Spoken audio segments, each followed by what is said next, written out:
Yang jadi masalahnya adalah ahli parlimen kerajaan yang tidak mengundi. Yang itu yang patut disalahkan.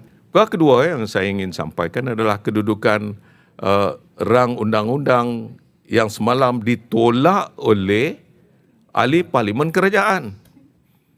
Yang nak salahkan pembangkang ni pasal apa? Kalau tengok daripada ucapan ahli-ahli parlimen pembangkang, semuanya mengatakan kami bersetuju, tetapi dengan syarat. Kalau syarat itu tidak diambil kira, maka bermakna bukan kita tolak, kita abstain.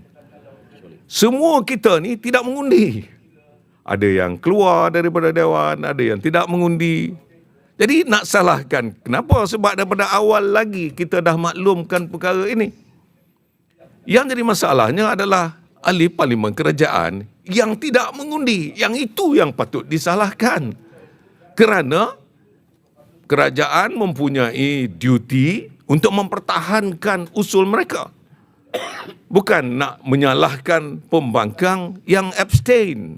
Kalau dalam bahasa berkecuali, kami ni berkecuali.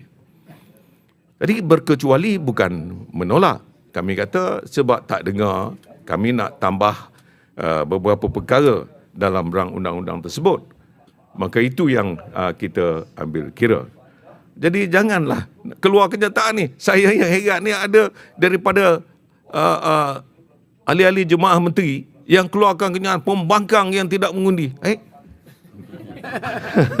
Apa kena-kena dengan pembangkang? Engkau dah ada jumlah yang besar. 154 adalah penyokong 100% kerajaan adalah 154. Saya nak mengajar sikit kerajaan. Kalau nak buat undang-undang yang nak memastikan bahawa mesti ada 2/3 daripada jumlah datang mengundi, kena panggil seorang-seorang ahli kerajaan, ya. Ahli parlimen kerajaan tu tanya, engkau ada? Engkau ada? Engkau sakit ke? Engkau dalam hospital ke? Engkau macam mana? Dalam jam, traffic jam. Semua tu kena tanya.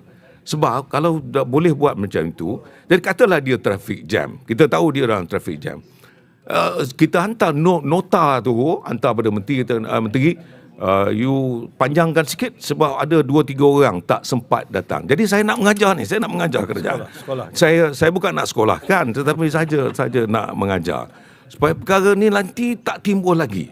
Mudah aja.